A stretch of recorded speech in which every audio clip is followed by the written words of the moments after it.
তিন প্রধানের এক প্রধানের বিপক্ষে এত সুন্দর জয়, কি বলবেন? আমরা এর পিছনে প্রচুর হার্ডওয়ার্ক করেছি, এক নম্বর। আর পুরো উইংটা হচ্ছে আমাদের কাছে টিম গেম। মানে আমাদের ম্যানেজমেন্ট আকাশের বিরাট এফোর্ট, সঙ্গে কোচিং স্টাফ এদের প্রত্যেকের এফোর্ট, সঙ্গে প্লেয়ারদের। এটা টিম এফোর্ট ছাড়া এই জয় সম্ভব ছিল না। মাঠে নামার আগে কি ভেবেছিলেন যে এরকম একটি জয় হতে পারে? আমাদের টিম পিক আপ নিতে শুরু করেছে।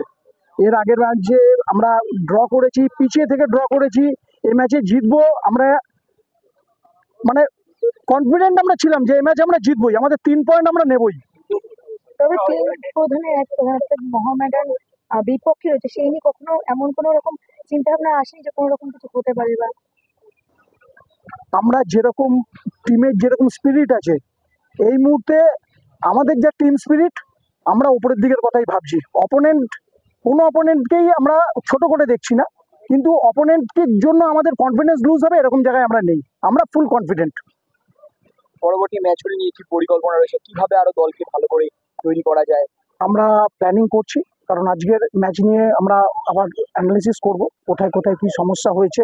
কারণ আমরা যেরকম 3টে গোল করেছি, 2টো গোল আমরা কনসিডার করেছি, যাতে এই জায়গাগুলো কোথায় কোথায় কি গন্ডগোল হয়েছে, কোথায় কোথায় কি প্রবলেম হয়েছে, সেগুলো নিয়ে আমরা অ্যানালিসিস করব এবং প্র্যাকটিসে সেগুলোকে আমরা রিকভার করব।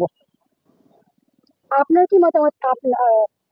তিন প্রধান এক প্রধানের কোচ বলেছেন এই মাঠটা ভালো না, মাঠে অনেক খানা খন্দ আছে, ডার্বি খেলে এখানে সব। আপনার কি মতামত? আপনার কি মতামত? দেখুন, যে মাঠে আমরা খেলেছি সে মাঠে ওরাও খেলেছে। মাঠের হয়তো শুরুতে একটু প্রবলেম ছিল, কিন্তু পরের দিকে অতটাও প্রবলেম মনে হয়নি। কারণ জল, যেটা প্রথম দিকে জল জমার সমস্যা ছিল, সেটা ম্যাচ কমিশনার অনেকটা সময় নিয়েছে জল বেরিয়ে যাওয়ার জন্য। পরের দিকে আমার মনে হয় এতটা প্রবলেমও ছিল না।